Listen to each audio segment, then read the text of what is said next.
171 unit SPKLU di 105 lokasi tersebar seluruh Jawa Timur siap melayani selama libur Natal dan Tahun Baru. PLN lakukan pemeliharaan rutin di 17 unit pelaksana pastikan keandalan pasokan listrik jelang Natal dan Tahun Baru. PLN siagakan 4.367 personel amankan pasokan listrik jelang Natal dan Tahun Baru di Jawa Timur.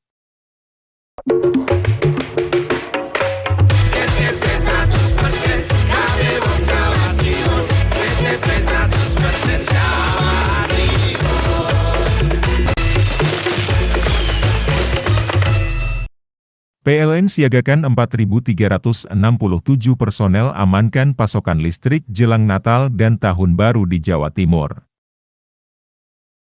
171 unit SPKLU di 105 lokasi tersebar seluruh Jawa Timur siap melayani selama libur Natal dan Tahun Baru.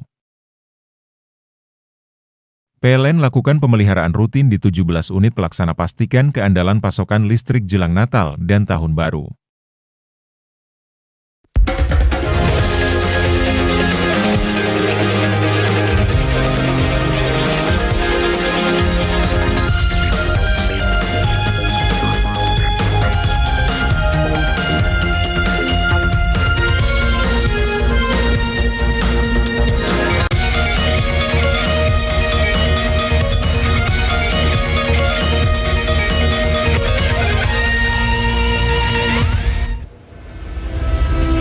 Halo pemirsa, Nusantara Kini menyapa Anda dengan informasi penting dan menarik. Bersama saya, Puri Anindita, inilah Nusantara Kini selengkapnya.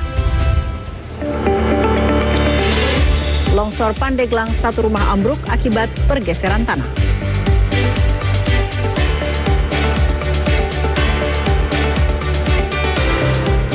Rapat pleno rekapitulasi suara Kota Jayapura berlangsung ricuh.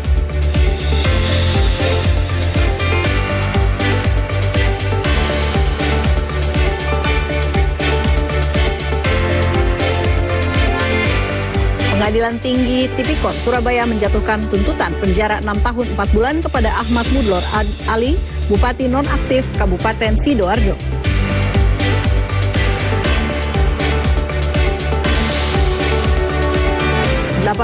Ribu pekerja migran Indonesia tercatat menjadi operator judi online di Kamboja.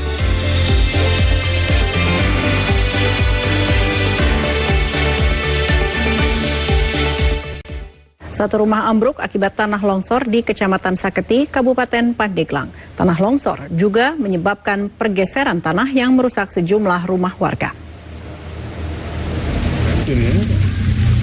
Kondisi rumah milik Juju, warga kampung Cikadeun, Desa Kadudampit, Kecamatan Saketi, Kabupaten Pandeglang, Banten, ambruk akibat pergeseran tanah pada Senin pagi. Kerusakan terjadi pada bagian dapur yang hampir rata dengan tanah. Pergeseran tanah terjadi akibat hujan deras sepanjang hari yang mengguyur wilayah Kabupaten Pandeglang sejak sepekan terakhir. Tidak ada korban jiwa maupun luka dalam peristiwa tersebut, namun kerugian material diperkirakan mencapai 15 juta rupiah. Keluarga korban mengatakan, peristiwa rumah ambruk terjadi sekitar pukul 7 pagi. Seluruh anggota keluarga selamat, namun untuk sementara penghuni rumah akan mengungsi ke rumah saudara. Jam berapa terjadinya? Jam 7, jam 7-an. Hujan kan nggak berhenti, gede. Ada air dari sono kan gede itu, nggak ketampung, air dari jalan raya, buangnya ke sini semua. Akhirnya beginilah, longsor sini. Berarti ini ketarik atau gimana, Pak? Bergerak tanahnya, ketarik. Nah, Pak, waktu kejadian ada orang nggak di rumah, Pak? Ada, tapi udah tahu deh itu. Sementara Sekretaris Camat Saketi sudah melakukan pengecekan terhadap rumah milik Juju tersebut dan akan segera mengajukan perbaikan ke instansi terkait. Selaku Sekretaris Camat, ketika mendapat laporan dari warga kaitan dengan bencana rumah yang longsor, kami Pak Kapolsek dan Kepala Puskesmas mewakili Pak Camat sudah turun, dan upaya pemerintah kami akan mengusulkan terhadap pemerintah daerah. Mudah-mudahan segera dapat ditindaklanjut. Sekretaris Camat Saketi mengimbau kepada masyarakat, khususnya yang bermukim di pinggiran sungai, untuk tetap waspada, mengingat hujan deras sepanjang hari masih terjadi di wilayah Kabupaten Pandeglang. Yusuf Kurnia, Jawa Post TV, Pandeglang, Banten.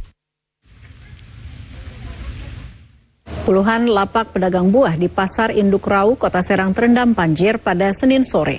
Dagangan mengambang hingga rusak dan tidak layak jual. Banjir kembali menerjang puluhan lapak pedagang di Pasar Induk Rau, Kota Serang. Banjir di Pasar Induk Rau bukanlah yang pertama kali terjadi.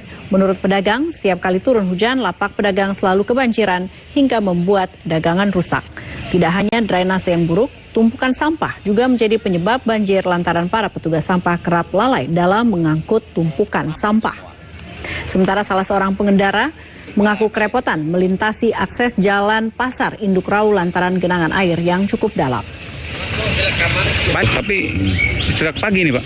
Iya, hingga jam 6. Udah berapa kali Pak sejak musim hujan? Waduh, ini mah udah berapa kali aja. Tiap kali turun hujan ya? Tiap kali turun hujan banjir, hujan banjir. Solusi? Kalau menurut Jokowi mah jelas turun. Ini mah kan enggak. Solusi? Sampahnya aja nggak pernah diangkut. Apa nggak kurang gaji apa gimana itu? Oh, sampahnya numpuk berarti? Sampahnya mau numpuk kayak begitu nggak pernah diangkut. Jadi menyumbat aliran air Pak ya? Nah, itu mampet semua solok-solokan itu nggak pernah di. Ya, ini nih nggak pernah disurvei. Kok motornya waduh, banjir, banjir. Oh, udah berapa lama Pak? Udah berapa lama banjir Pak? Udah 3 jam. 3 jam. Bapak mau kemana? Mau ke Serang, ke Pekalongan. Harapan Bapak Pak? Hah? Harapan Bapak pemerintah?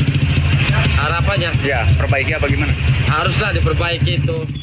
Kita ke wilayah lain, Menteri Sosial Republik Indonesia Syaifullah Yusuf mengunjungi korban banjir di tempat pengungsian Kecamatan Rejoso, Kabupaten Pasuruan, Jawa Timur. Gus Ipul memastikan korban banjir sudah mendapatkan bantuan dan keperluan selama di pengungsian.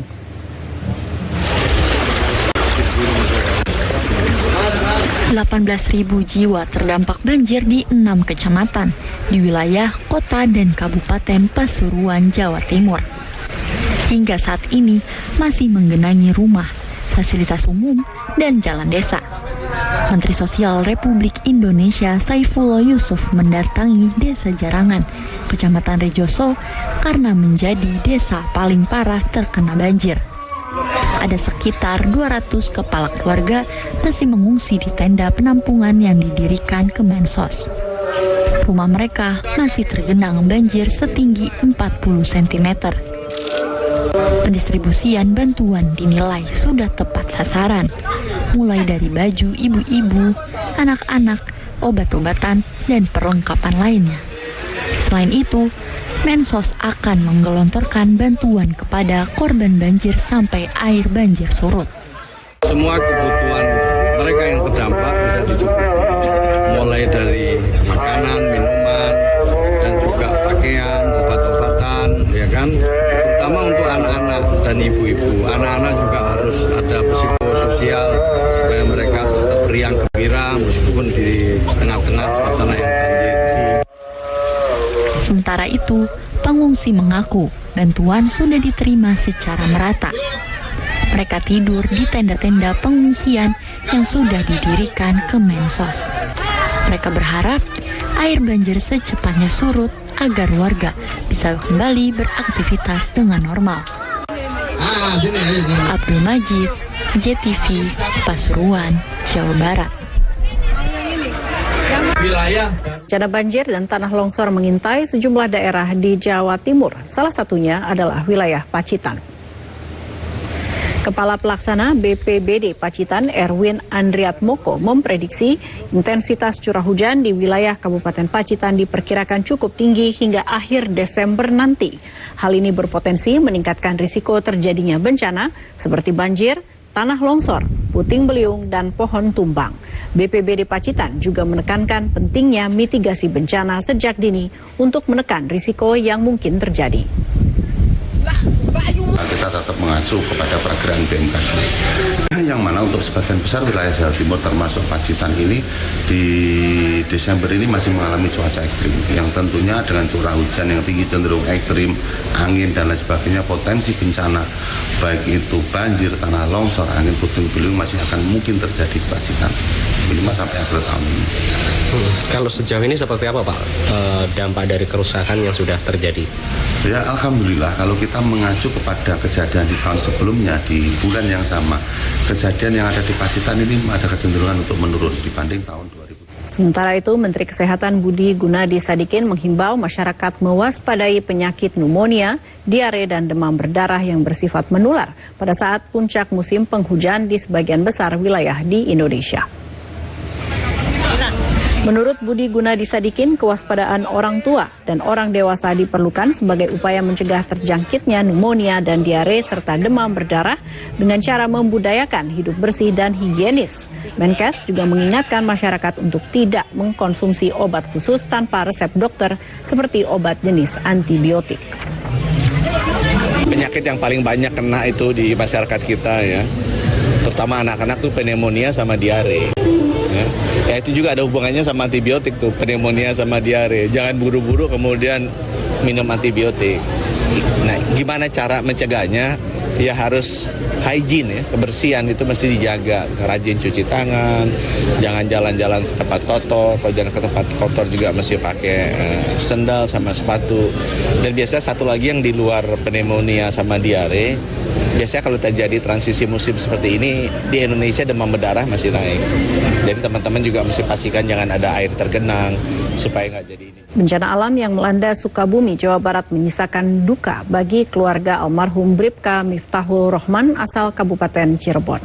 Bribka Miftahul Rohman gugur setelah menolong korban bencana banjir di Sukabumi.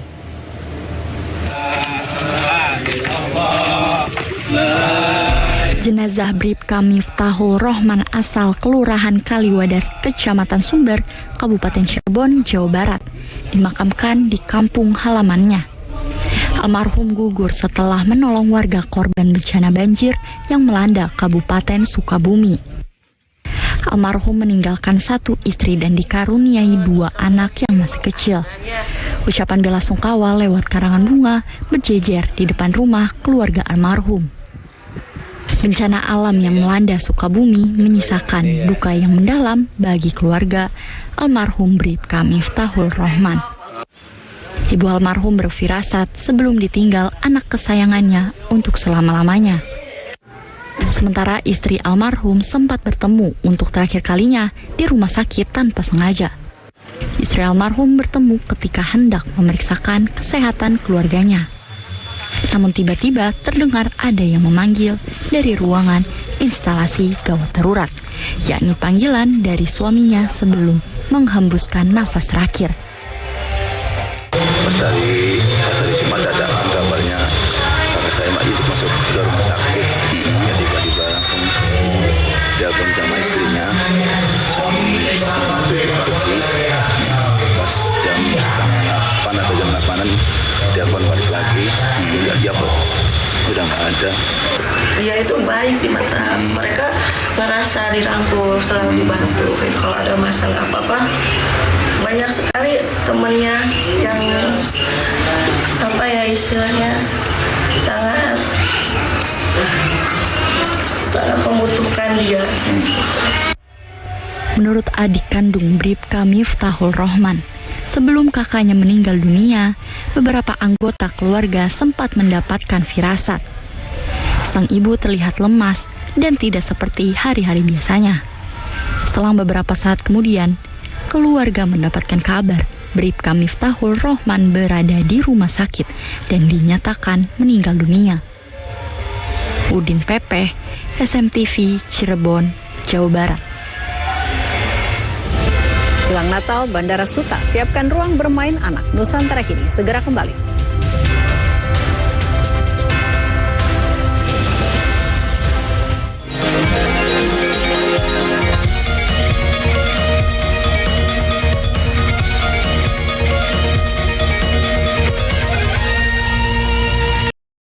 ...171 unit SPKLU di 105 lokasi tersebar seluruh Jawa Timur siap melayani selama libur Natal dan Tahun Baru. PLN lakukan pemeliharaan rutin di 17 unit pelaksana pastikan keandalan pasokan listrik jelang Natal dan Tahun Baru. PLN siagakan 4.367 personel amankan pasokan listrik jelang Natal dan Tahun Baru di Jawa Timur. Tanggul dengan ketinggian 8 meter ini rusak akibat terjangan banjir lahar hujan Gunung Semeru. Penggerebekan kedua kalinya di Kampung Narkoba Jalan Kunti, Sumampir, Surabaya. Total seberat 1 kilogram dengan uang ratusan juta rupiah. Atap kelasnya ambruk saat jam pelajaran berlangsung pada Sabtu siang kemarin. Penggerebekan ini dilakukan karena rumah yang ada di tengah pemukiman penduduk ini diindikasi sebagai tempat penampungan anjing untuk dikonsumsi.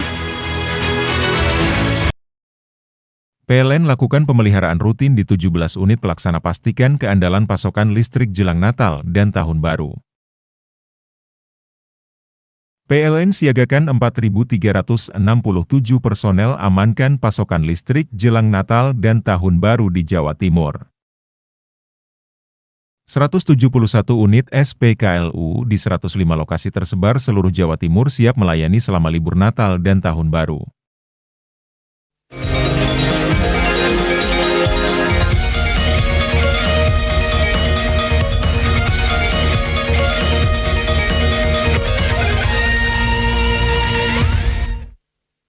Jelang perayaan Natal tahun ini, Bandara Internasional Soekarno-Hatta, Tangerang melalui Angkasa Pura Indonesia menghadirkan pohon cemara raksasa di area Terminal 3. Tidak hanya itu, demi pelayanan kepada para pengguna jasa khususnya, anak-anak pengelola juga menyediakan tempat bermain anak.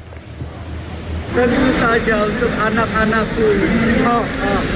Dalam meningkatkan pelayanan kepada pengguna jasa moda transportasi udara, Angkasa Pura Indonesia yang bekerjasama dengan Toys Kingdom merubah dekorasi khususnya di area Terminal 3 Bandara Soekarno-Hatta, Tangerang dengan pernak-pernik Natal dan kehadiran Santa Claus hingga pohon cemara raksasa menjelang Natal tahun 2024. Asisten Deputy Communication and Legal Bandara Soekarno-Hatta, Holik Wardi mengatakan dalam menyambut perayaan Natal tahun 2024, Bandara Suta kembali bekerja sama dengan Toys Kingdom untuk memberikan fasilitas ruang tunggu bermain untuk anak-anak. Di area Bandara Suta terdapat 2 titik lokasi area bermain, mulai dari pintu 5 keberangkatan domestik dan pintu 3 Terminal 3 Bandara Suta. Kali kedua ya, kalau tidak salah saya ingat, kerjasama antara Bandara Soekarno-Hatta Angkasa Pura Indonesia dengan Toys Kingdom. Dan memang kali ini tidak hanya di Bandara Soekarno-Hatta, di bandara-bandara lain pun diselenggarakan. Nah, khusus di Bandara Soekarno-Hatta ini memang antusias dari penumpang sangat bagus. Kalau kita lihat dari event sebelumnya, itu memberikan inspirasi juga ke kami bahwa memang selain penumpang itu mau berangkat, tentu harus ada pengalaman yang menyenangkan, terutama untuk anak-anak. Nah, dengan Toys Kingdom ini kita menjalin kolaborasi dengan baik, sehingga feedback dari penumpang terhadap event ini sangat baik. Sementara General Manager Marketing Communication Toys Kingdom, Ellen Widodo mengatakan, area Christmas Play Experience yang dihadirkan merupakan inisiatif untuk menyemarakan libur Natal dan Tahun Baru 2025 bagi keluarga yang akan bepergian. Ada konsep kolaborasi yang diajukan oleh Infinity Airports untuk mengusung liburan antara Natal dan Tahun Baru. Makanya kami mengusung tema Christmas Play Experience dari Bu, ini kan kali kedua nih Bu. Apakah memang pada saat yang pertama kemarin progresnya cukup baik atau gimana? Sangat baik. Dan kami berharap dengan tadi Bapak sudah menyebutkan akan ada lonjakan lagi di menjelang akhir tahun, kita akan berharap lebih baik lagi kerjasamanya. Selain di Bandara Suta, Toys Kingdom juga membuka ruang tunggu bermain anak di 2 bandara lainnya, seperti Bandara Sultan Hasanuddin Makassar dan Bandara Sultan Haji Muhammad Sulaiman Sepinggan Balikpapan, Kalimantan Timur selama tanggal 4 Desember hingga tanggal 15 Februari 2025. Dengan adanya event tersebut, diharapkan pengguna jasa penerbangan di Soekarno-Hatta meningkat signifikan. Hakina Jili, Jawa Pos TV, Tangerang, Banten. Beralih ke informasi lain, harga sayur mayur di Pasar Tos 3000 Lubuk Baja, Kota Batam naik hingga mencapai 90%. Cuaca ekstrim menyebabkan stok sayuran menipis dan menjadi salah satu sebab harga sayuran tinggi. Seperti sayur kangkung, pedagang sebelumnya menjual di harga 8 hingga Rp10.000 per ikatnya dan saat ini dijual seharga Rp20.000. Sayur bayam dan kacang panjang dari Rp12.000 per kilogram menjadi Rp24.000. Kenaikan harga sayuran di Batam ini menurut pedagang dikarenakan faktor cuaca dan persediaan sayur yang menipis di tingkat distributor. Kacang biasa 12, sekarang 24 juga jadi kacang. 24 juga ya. Timun pun naik, timun. Biasa 8, 10, hari ini 14. Ya. Jagung normal lah 10.000. Nah, yang naik lagi, yang lain apa lagi? Sayur-sayuran. Sawi 25 juga. Jelang Natal dan Tahun Baru 2025, sejumlah harga komoditas pangan merangkak naik di sejumlah daerah. Di Pasar Cilengsi, Kabupaten Bogor, Jawa Barat, misalnya harga bawang merah tembus Rp40.000 per kilogram. Sebelumnya bawang merah seharga Rp30.000 per kilogram, sementara harga tomat naik menjadi Rp15.000 per kilogramnya. Akibat kenaikan ini, pedagang mengeluhkan banyaknya pembeli yang mengurangi pembelian. Ada kenaikan bawang merah, misalkan 40.000, hanya tadinya 30.000 sekarang 40. Oh gitu. Terus tomat sendiri?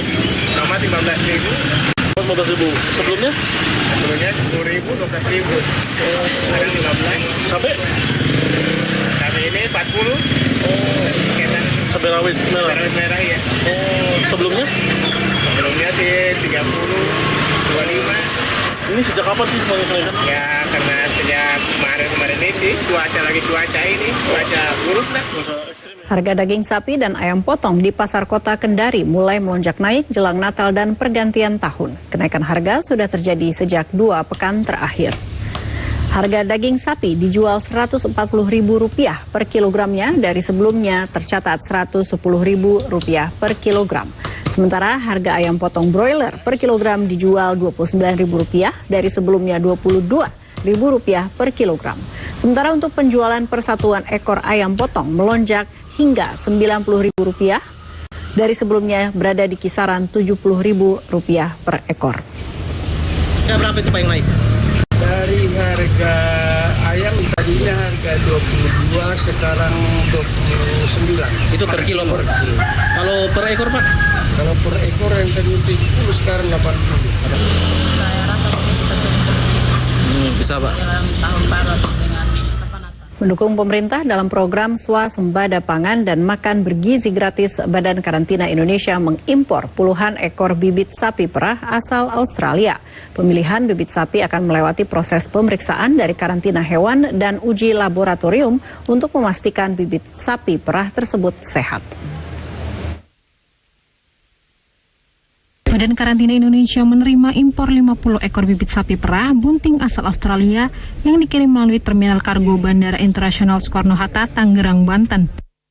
Tidak hanya itu, Balai Karantina juga mendatangkan 200 ekor kambing perah dan 400 bibit domba dorper.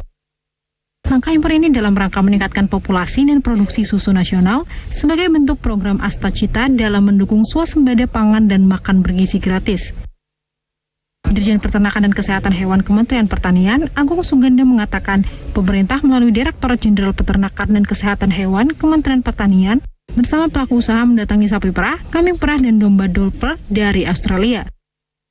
Ini sejalan dengan upaya pemerintah untuk mendorong pemasukan sapi perah dari luar negeri ke Indonesia dalam rangka meningkatkan populasi dan produksi susu nasional. Tadi sudah dilakukan pengecekan oleh teman-teman dari karantina hewan, dan tentu ini adalah model strategi kolaborasi yang sangat luar biasa. Kami dari Dirjen Peternakan dan Kesehatan Hewan terus mendorong para mitra peternakan untuk tadi mendatangkan sapi perah ke Indonesia, dan kita permudah perizinannya, kita berikan dukungan, dan alhamdulillah hari ini perdana melalui udara telah sampai, dan tentu ini berasal dari negara dan unit usaha yang telah disetujui oleh pemerintah. Balai Karantina Indonesia memastikan bibit ternak yang masuk ke wilayah Indonesia aman dan bebas hama penyakit hewan karantina atau HPHK. Nantinya hewan ternak ini akan dilakukan serangkaian tindakan karantina hewan di instalasi karantina hewan untuk pengujian laboratorium. Ini untuk memastikan bibit sapi perah tersebut sehat dan terhindar dari penyakit. Hakina Jili, Copus TV, Tangerang, Banten.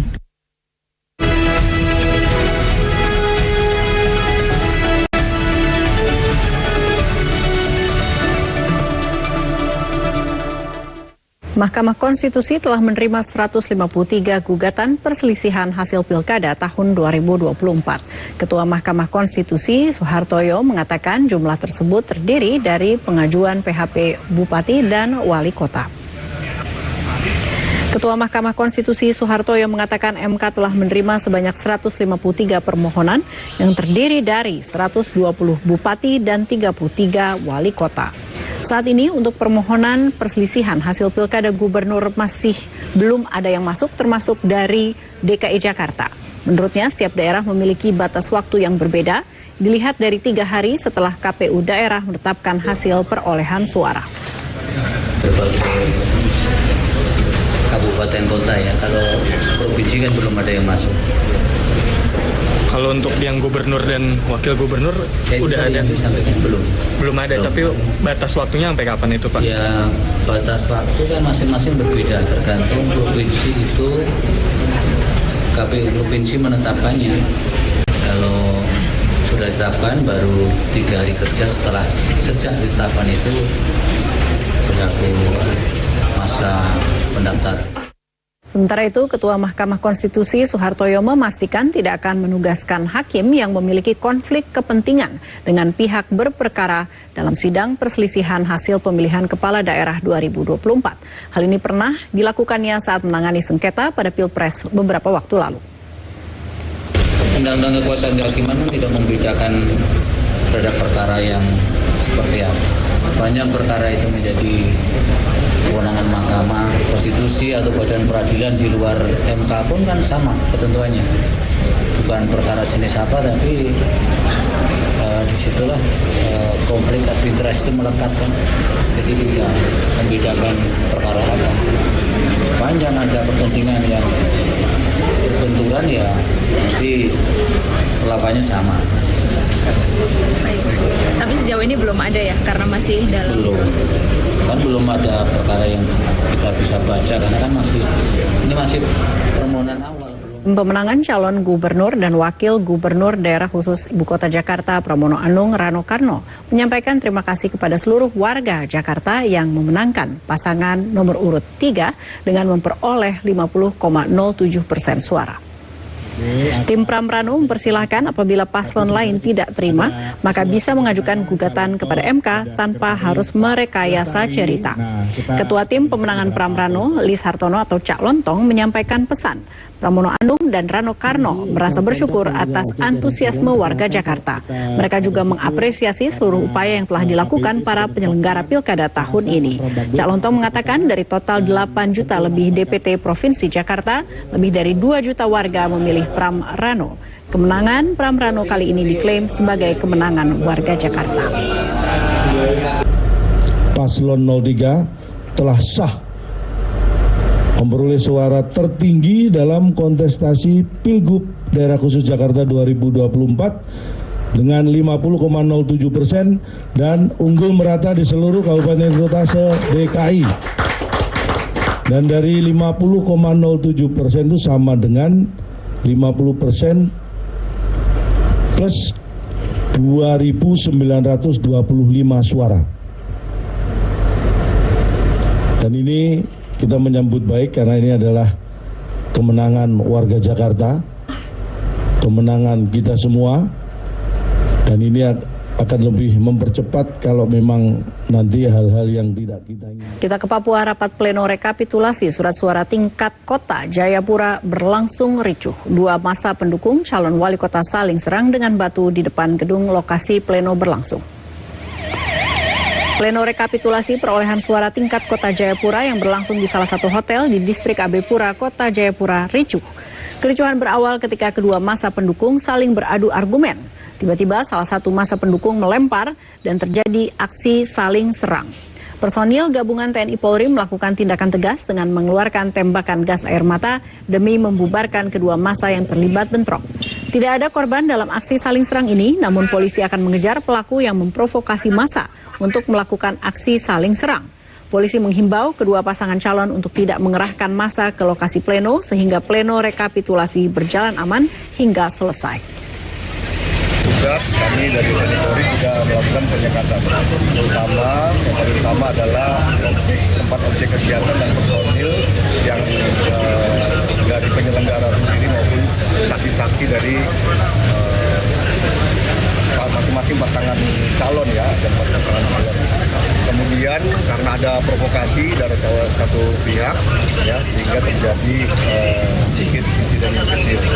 Namun ya kami bisa melakukan penguraian massa yang memang ada pasukan PH kami ya,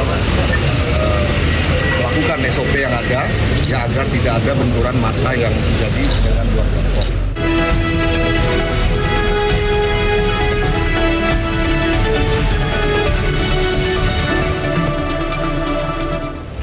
Gus Mudlor dituntut 6 tahun, 4 bulan penjara. Nusantara Kini segera kembali.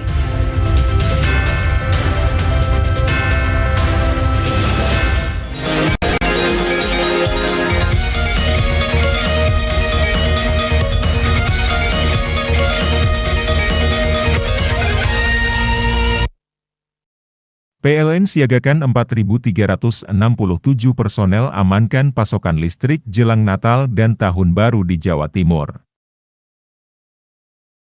PLN lakukan pemeliharaan rutin di 17 unit pelaksana pastikan keandalan pasokan listrik jelang Natal dan Tahun Baru. 171 unit SPKLU di 105 lokasi tersebar seluruh Jawa Timur siap melayani selama libur Natal dan Tahun Baru. Bionetra sudah terbukti ampuh mengatasi berbagai macam keluhan penyakit mata. Bionetra terbuat dari 100% herbal alami, aman tanpa efek samping. Kombinasi dari tanaman herbal pilihan yang kaya akan kandungan senyawa baik yang banyak bermanfaat bagi kesehatan mata. Bionetra, solusi kesehatan mata. Bionetra, mata sehat, jernih melihat. 171 unit SPKLU di 105 lokasi tersebar seluruh Jawa Timur siap melayani selama libur Natal dan Tahun Baru. PLN siagakan 4.367 personel amankan pasokan listrik jelang Natal dan Tahun Baru di Jawa Timur. PLN lakukan pemeliharaan rutin di 17 unit pelaksana pastikan keandalan pasokan listrik jelang Natal dan Tahun Baru.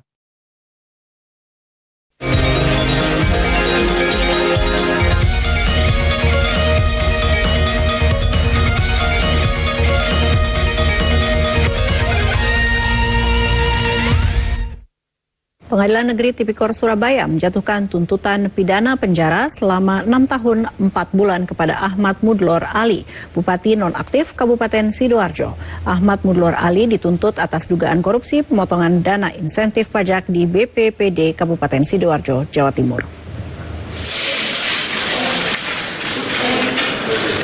Senin siang, Pengadilan Negeri Tipikor Surabaya menjatuhkan tuntutan pidana penjara selama 6 tahun 4 bulan kepada Ahmad Mudlor Ali, Bupati Nonaktif Kabupaten Sidoarjo.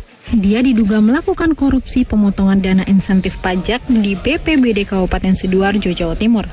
Jaksa penuntut umum dari Komisi Pemberantasan Korupsi menyatakan, Gus Mudlor menerima uang hasil praktik pemotongan insentif ASN di lingkungan BPBD Sidoarjo yang dilakukan terdakwa Siskawati dan Ari Suryono. Sejak triwulan keempat tahun 2021 hingga triwulan keempat pada tahun 2023, total nilai korupsi BPBD mencapai 8,5 miliar rupiah. Gus Mudlor diduga menerima pembagian senilai 1,4 miliar rupiah. Jaksa KPK juga menuntut Gus Mudlor dengan denda sebesar 300 juta rupiah, subsidiar 6 bulan kurungan pengganti, serta pidana tambahan membayar uang pengganti yang telah digunakan senilai 1,4 miliar rupiah, atau jika tidak dibayar diganti pidana selama 3 tahun. Jaksa KPK Andri Lesmana mengatakan terdakwa melanggar undang-undang tentang tindak pidana korupsi. Terhadap terdakwa Pak Ahmad Mudlor untuk pidananya 6 tahun 4 bulan dan dikenakan uang pengganti juga, dan dengan subsidiarnya 3 tahun. Ya. Dendanya berapa tadi Pak? Dendanya 300 juta, subsidiar 6 bulan. 6 bulan. Ya. Kita bukti dakwaan pasal berapa tadi? Pasal 12 huruf F. Kecil ya? Huruf F. Karena F itu kan pemotongan, kalau E itu kan pemerasan. Sementara kuasa hukum Gus Mudlor, Mustafa Abidin mengatakan pihaknya akan mengirimkan surat nota pembelaan. Tapi sekali lagi kami tegaskan bahwa saya selaku penasehat hukum dari Bapak Ahmad Mulyor, tentu kami sangat berseberangan dan sangat berbeda pendapat dengan tuntutan dari penuntut umum tersebut. Sehingga kami sudah mempersiapkan dengan sebaik-baiknya pembelaan yang nanti juga akan kami terus sempurnakan dan rencananya akan kami bacakan pada tanggal 16 hari Senin Desember tersebut. Sebelumnya, Ketua Majelis Hakim Niputu Sri Indrayani telah menjatuhi vonis terhadap 2 terdakwa dalam perkara ini, yaitu Siskawati mantan Kasubag Umum dan Kepegawaian dan Ari Suryono mantan Kepala BPBD Sidoarjo. Keduanya dijatuhi vonis 4 tahun dan 5 tahun pidana penjara. Juli Susanto, JTV Surabaya, Jawa Timur.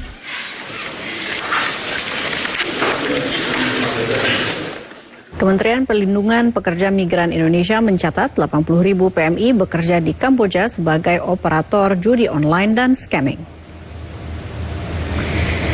Menteri Perlindungan Pekerja Migran Indonesia Abdul Qadir Karding mengatakan Kamboja bukanlah negara tujuan resmi bagi pekerja migran Indonesia. Kebanyakan para PMI tersebut berangkat dari Indonesia menggunakan visa wisata, bukanlah visa kerja. Menurutnya, pemerintah tidak memiliki kebijakan resmi untuk memberangkatkan PMI ke Kamboja dan ini merupakan kasus tindak pidana perdagangan orang.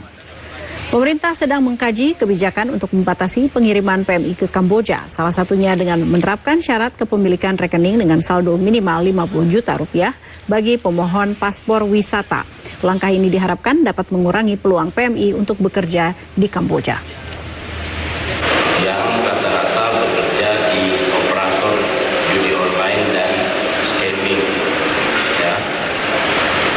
80.000 ini berangkatnya dari Indonesia itu pakai visa wisata, visa turisme. Mereka biasanya berangkat dari Indonesia ke Thailand dulu, ke negara-negara transit dulu, baru ke Kamboja. Jadi sekali lagi di sana kita tidak punya. Masih dari sorotan kriminal, ratusan siswa dan guru SDN Babadan 1 Ngancar, Kabupaten Kediri, Jawa Timur menggelar doa bersama untuk Agus Komarudin yang menjadi korban pembunuhan yang dilakukan oleh adik iparnya sendiri. Siswa dan guru sangat kehilangan sosok korban karena dikenal baik dan penyabar. Seluruh guru dan para siswa mengikuti doa bersama di aula sekolah mereka. Para siswa juga membawa nasi berkah dan bertepatan dengan 7 hari meninggalnya korban Agus Komarudin. Kepala Sekolah SDN 1 Babadan, Putut Retno Utomo mengatakan doa bersama adalah sebagai bentuk rasa kehilangan atas kepergian almarhum Agus Komarudin. Ia juga berharap kejadian ini tidak terulang kepada para guru ataupun orang lain. Almarhum Agus Komarudin merupakan guru di SDN 1 Babadan dan dikenal baik, sabar, dan ringan tangan membantu sesama guru. Dinas, Pak Agus mau membantu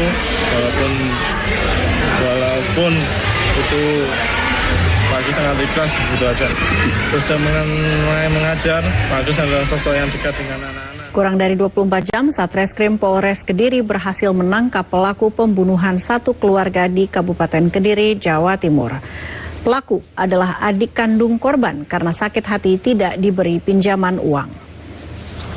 Kasus perampokan disertai pembunuhan terhadap satu keluarga di Desa Pandantoyo, Kecamatan Ngancar, Kabupaten Kediri akhirnya terungkap. Pelaku pembunuhan adalah adik kandung korban Kristina yang bernama Yusa Cahyo Utomo, warga Kabupaten Lamongan. Pelaku tega membunuh kakak kandungnya sendiri dan keluarganya karena sakit hati tidak diberikan pinjaman uang. Pelaku menghabisi kakak kandung dan juga kakak iparnya dengan menggunakan palu. Sementara 2 keponakannya juga dihabisi dengan menggunakan palu saat tertidur di dalam kamar. Kapolres Kediri AKBP Bimo Arianto mengatakan motif pelaku tega menghabisi nyawa ketiga korban karena sakit hati tidak diberikan pinjaman uang. Setelah menghabisi 3 korban, pelaku melarikan diri dengan membawa mobil dan harta berharga lainnya milik korban. Tersangka adalah adik kandung dari korbannya sendiri. Atas nama Yusak, ya residivis, mantan pelaku jambret. Motifnya adalah karena diduga tersangka sakit hati dengan korban karena berusaha meminjam uang dan meminta bantuan uang kepada korban namun korban tidak bisa membantu. Lalu kemudian sakit hati dan melakukan tindakan pembunuhan tersebut. Penangkapan ada perlawanan? Ya, karena di situ ada perlawanan, maka kita laksanakan tindakan tegas terukur, kita diai dengan timah panas. Pelaku menghabisi korban menggunakan cara apa? Pelaku melihat lebih dekat alat musik saluang. Nusantara Kini segera kembali.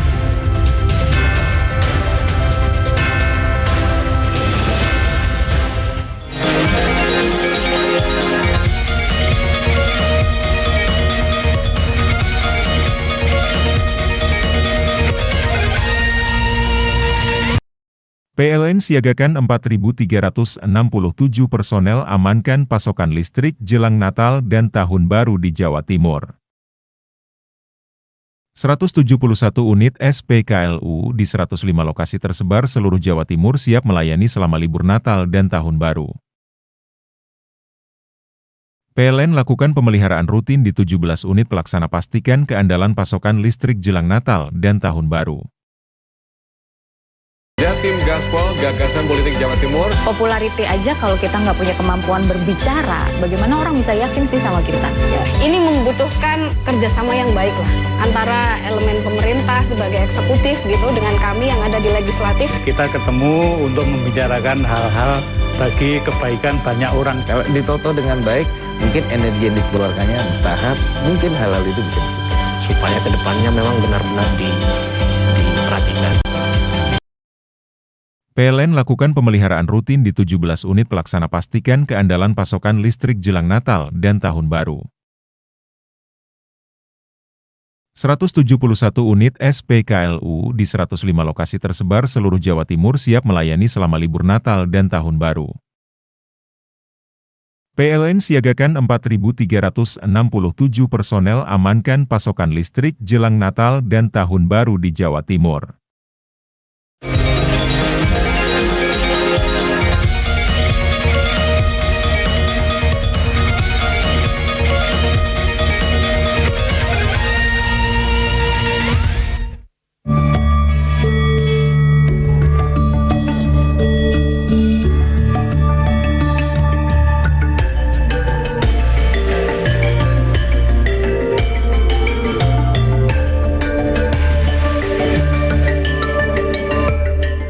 Jika Anda berkunjung ke Desa Wisata Pariangan, Kabupaten Tanah Datar, Sumatera Barat, Anda bisa menyaksikan seniman dengan alat musik saluang. Berikut selengkapnya.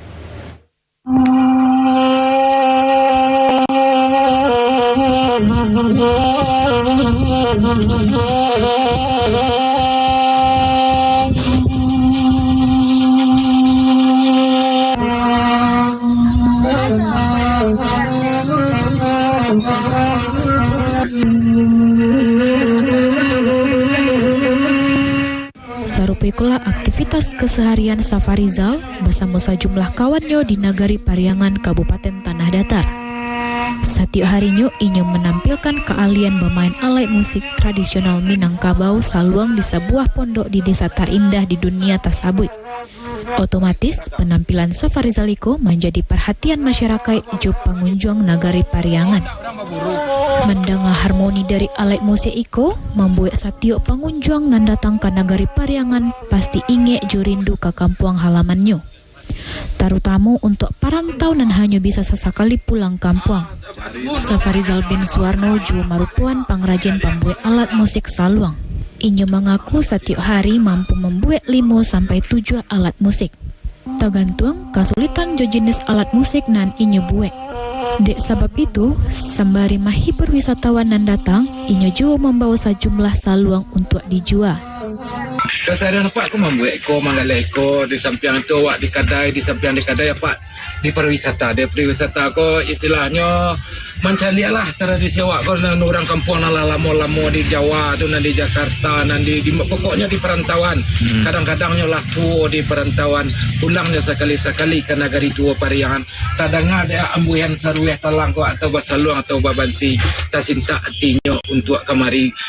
Selain membuat alat musik saluang, Safarizal juga membuat beberapa jenis alat musik lainnya, sarupa bansi jo saruliang. Untuk cek buah saluang dijual 100.000 hingga 200.000 rupiah tergantung jenis cek ukiran di alat musik itu sendiri. Dari Tanah Datar, Afriandi, Padang TV.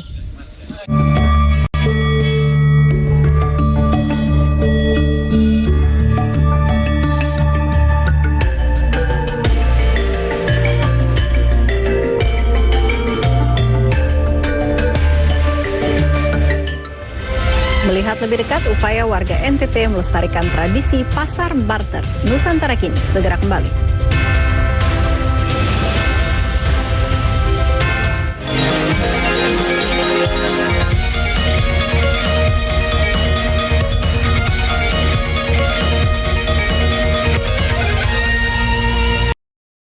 ...171 unit SPKLU di 105 lokasi tersebar seluruh Jawa Timur siap melayani selama libur Natal dan Tahun Baru. PLN lakukan pemeliharaan rutin di 17 unit pelaksana pastikan keandalan pasokan listrik jelang Natal dan Tahun Baru. PLN siagakan 4.367 personel amankan pasokan listrik jelang Natal dan Tahun Baru di Jawa Timur.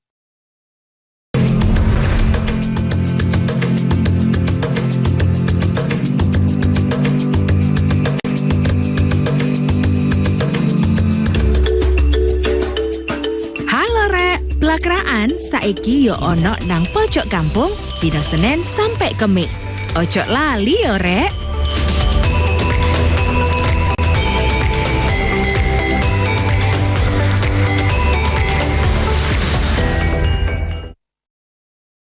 PLN lakukan pemeliharaan rutin di 17 unit pelaksana pastikan keandalan pasokan listrik jelang Natal dan Tahun Baru. PLN siagakan 4.367 personel amankan pasokan listrik jelang Natal dan Tahun Baru di Jawa Timur.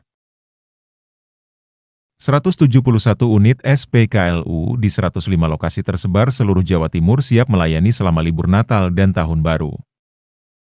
Pastian ini terus melaju, hingga akhirnya rider Ducati Pramac ini finish di posisi pertama. Pembalap McLaren Lando Norris mendominasi balapan sejak mulai start hingga finish. Jojo terus menjauh hingga akhirnya menggilas lawannya tersebut di angka 21-12.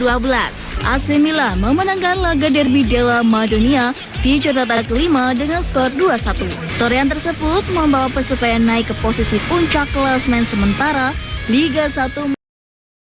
PLN lakukan pemeliharaan rutin di 17 unit pelaksana pastikan keandalan pasokan listrik jelang Natal dan Tahun Baru. PLN siagakan 4.367 personel amankan pasokan listrik jelang Natal dan Tahun Baru di Jawa Timur. 171 unit SPKLU di 105 lokasi tersebar seluruh Jawa Timur siap melayani selama libur Natal dan Tahun Baru.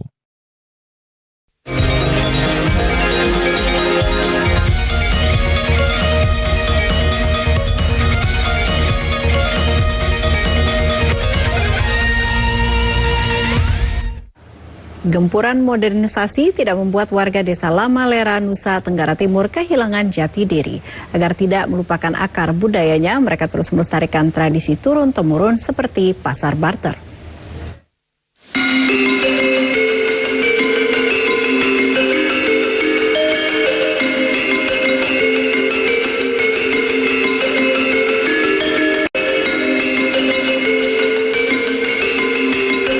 Desa Lamalera terletak di selatan Pulau Lembata, Nusa Tenggara Timur. Desa ini memiliki jumlah penduduk sekitar 3.000 jiwa. Hidup di pesisir pantai membuat masyarakat Desa Lamalera menjadikan kegiatan berburu ikan paus sebagai pekerjaan. Tulang belulang berukuran besar menjadi tanda bahwa aktivitas berburu paus merupakan tradisi menahun. Bagi warga Lamalera, berburu paus sudah menjadi bagian dari budaya, kepercayaan, dan penggerak sektor ekonomi. Aktivitas berburu ikan dilakukan penduduk Lamalera setiap hari, kecuali hari Minggu, karena mereka beribadah. Salah satunya dilakukan warga bernama Butun. Pukul 7 pagi menjadi awalnya untuk menuju lautan lepas. Selain ikan paus, Butun juga berburu ikan besar lainnya, seperti pari, hiu, dan lumba-lumba. Butun telah menjadi Lamafa selama 5 tahun. Lamafa merupakan julukan untuk pelombak paus. Lamafa dipilih berdasarkan ketangkasan, kekuatan, dan ketangguhannya saat melawan paus. Karena beresiko tinggi, tidak separah penduduk Lamalera bisa menjadi Lamafa. Dari ketemurun saya punya, tapi dari pengalaman. Yang karena selama ini kan yang jurutikam itu dari keturunan. Tapi karena kemauan saya, akhirnya saya jadi jurutikam.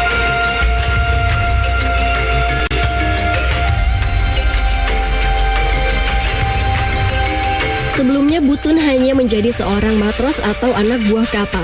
Menjadi seorang Lamafa tidaklah mudah. Salah satu tantangan Lamafa adalah ketika harus mengambil patahan tempuling yang berada di tubuh paus yang menyelam. Ada kalanya ketika menombak paus, tempuling patah akibat kekuatan manuver sang paus. Selain itu, Lamafa harus menguasai karakter ikan yang diburu dan mengetahui pergerakan arus dan angin laut. Teknik berburu paus berbeda dengan teknik berburu ikan besar lainnya. Contohnya kalau umpan andor naik, itu berarti ikannya semua juga naik. Tapi kalau tidak juga tidak. Tapi kalau dorong lompat di sebelah barat, tapi mainnya di sana, di timur. Jadi dorong lompat situ, tapi tidak boleh ke sana. Kita harus kembali ke sini. Terus pari juga sama. Kalau dia banting ke sini, berarti sebentar dia mainnya itu dia sana.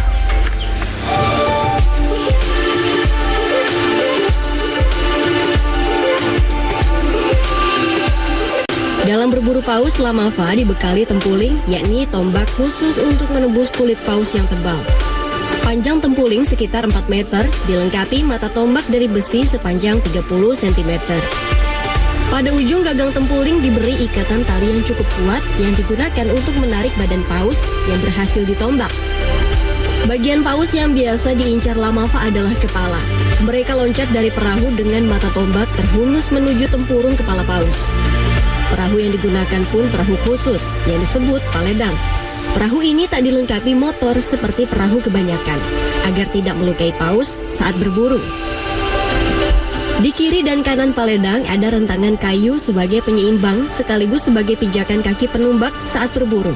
Untuk melaju ke tengah laut, paledang mengandalkan layar yang terbuat dari anyaman daun pandan. Jurumudi harus mahir mengarahkan perahu itu menuju paus sasaran. Ada beberapa teknik yang harus diperhatikan Lamafa bila ingin berburu paus. Namun tidak jarang Lamafa gagal mendapat buruan meski sudah melaut seharian.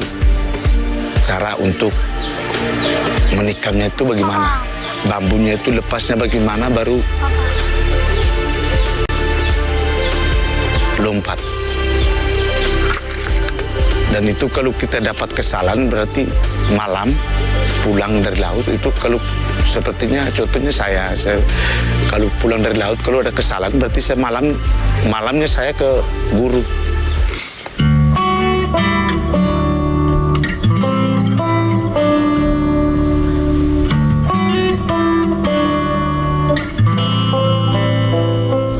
Inilah guru yang dimaksud Butun. Mateus Daeng Bang adalah seorang Lamafa senior di Lamalera. 26 tahun sudah Mateus menjadi juru tikam. Kepiawaiannya berburu ia bagikan ke Lamafa lainnya. Tak hanya mengajarkan teori, Mateus juga ikut mendampingi langsung saat berburu ikan paus. Kita punya anak-anak yang sekarang generasi itu ada kalanya takut itu, tapi saya omong mereka bilang jangan takut. Di belakangmu ada saya. Saya tetap dorong, biar saya peledang lain. Tapi sebentar itu kamu pulang itu, saya omong dengan pemilik peledang. Dia tikam salah itu lepas. Mungkin pada dirinya tidak kuat. Nanti ada hari besoknya. Baru dia kuat itu, pasti ikan itu kita dapat.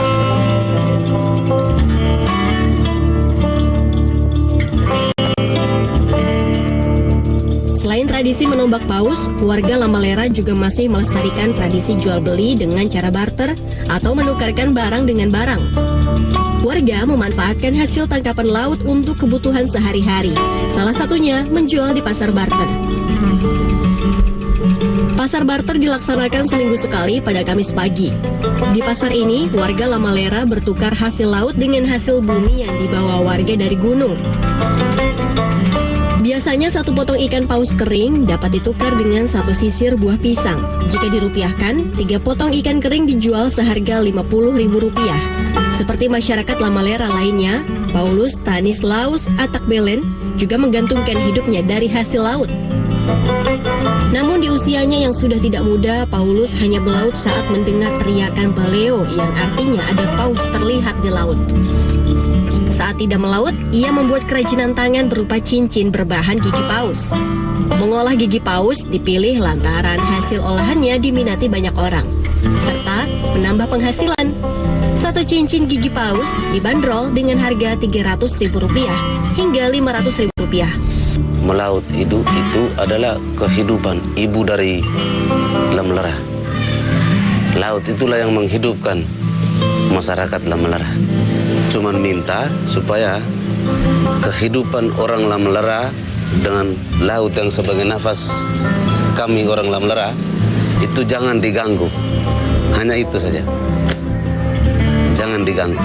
Itu harapan saya. Biarkanlah kami bekerja seperti apa yang kami lakukan sekarang untuk bisa menghidupkan keluarga kami.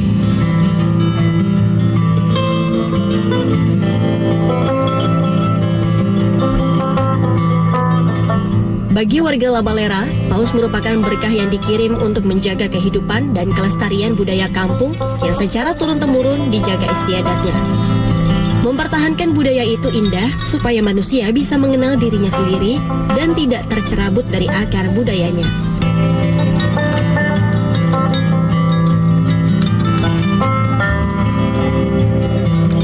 Peringati Hari Anti Korupsi Sedunia, Kejari Serang bedah rumah warga miskin. Kami segera kembali.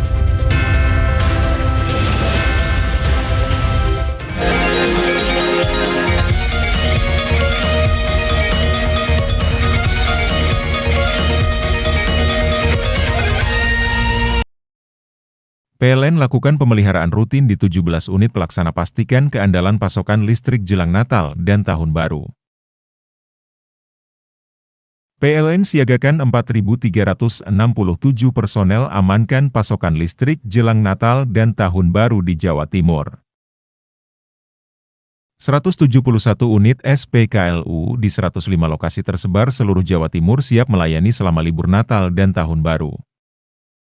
Dari 150 kali gempa tersebut, 2 diantaranya memiliki kekuatan signifikan. Selama ini pabrik rumahan tersebut memproduksi arak jenis Trobas tanpa izin. Untuk keripik singkong dan jagung ini sangat murah meriah. 5 kapal penumpang ini diberangkatkan secara bergiliran sejak pagi hingga petang. Para tersangka memalsukan beras SPHP yang dikemas menjadi beras premium. Dugaan sementara kebakaran dipicu oleh korsleting kelistrikan mobil. Saksikan Jatim Awan hanya di JTV. PLN lakukan pemeliharaan rutin di 17 unit pelaksana pastikan keandalan pasokan listrik jelang Natal dan Tahun Baru. 171 unit SPKLU di 105 lokasi tersebar seluruh Jawa Timur siap melayani selama libur Natal dan Tahun Baru. PLN siagakan 4.367 personel amankan pasokan listrik jelang Natal dan Tahun Baru di Jawa Timur.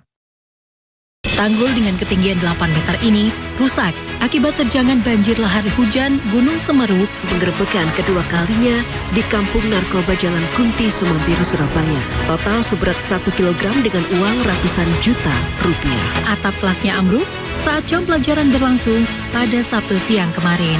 Penggerebekan ini dilakukan karena rumah yang ada di tengah pemukiman penduduk ini diindikasi sebagai tempat penampungan anjing untuk dikonsumsi. 171 unit SPKLU di 105 lokasi tersebar seluruh Jawa Timur siap melayani selama libur Natal dan Tahun Baru. PLN siagakan 4.367 personel amankan pasokan listrik jelang Natal dan Tahun Baru di Jawa Timur. PLN lakukan pemeliharaan rutin di 17 unit pelaksana pastikan keandalan pasokan listrik jelang Natal dan Tahun Baru.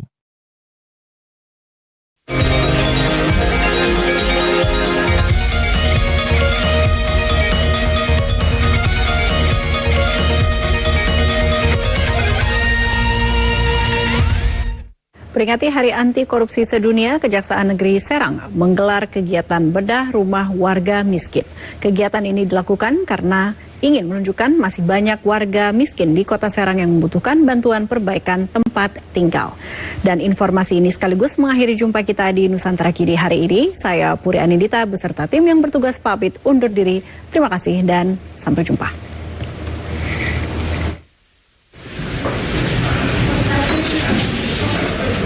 Kejaksaan Negeri Serang, Banten memperingati Hari Anti Korupsi Sedunia dengan cara memberikan 5 kunci rumah kepada warga miskin yang tersebar di wilayah hukum Serang, Banten. Warga miskin yang menerima bantuan bedah rumah tak bisa menutupi kebahagiaannya karena memiliki rumah idaman yang layak dan bisa jadi tempat berlindung saat hujan turun. Salah satu penerima bantuan bedah rumah asal Kecamatan Cikesal mengucapkan syukur karena rumahnya yang rusak kini berubah menjadi rumah yang layak huni. Pas ada ini di sini, alhamdulillah 1 minggu kita sampai sekarang, alhamdulillah udah punya rumah bagus. Sekarang udah bisa layak di tempat. Layak di tempatnya. Alhamdulillah musim hujan saya nggak capek-capek lagi mondar-mandir nyari ember, nyari baskom sekarang. Nggak bocor ya? Nggak bocor, sekarang udah bagus. Kepala Kejaksaan Negeri Serang, Tulus Mustafa, dalam memperingati Hari Anti Korupsi Sedunia, dia pihaknya memilih untuk membedah rumah warga miskin. Program bedah rumah ini merupakan hasil kerjasama dengan perusahaan dan BPJS Ketenagakerjaan. Adapun biaya bedah rumah per 1 unit menghabiskan biaya 70 juta rupiah. Alhamdulillah kemarin melalui BPJS Naker juga kita jalin komunikasi untuk program bedah rumah untuk warga kita yang berhak untuk dibedah rumahnya.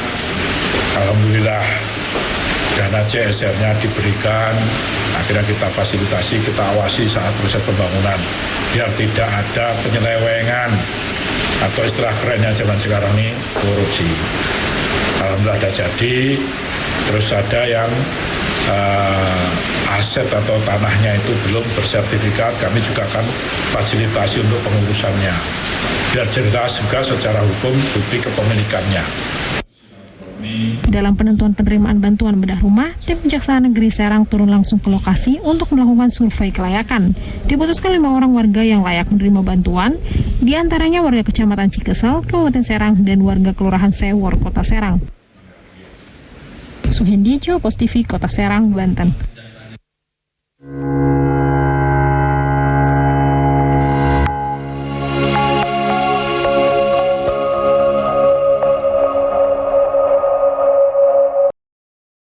PLN lakukan pemeliharaan rutin di 17 unit pelaksana pastikan keandalan pasokan listrik jelang Natal dan Tahun Baru. PLN siagakan 4.367 personel amankan pasokan listrik jelang Natal dan Tahun Baru di Jawa Timur. 171 unit SPKLU di 105 lokasi tersebar seluruh Jawa Timur siap melayani selama libur Natal dan Tahun Baru.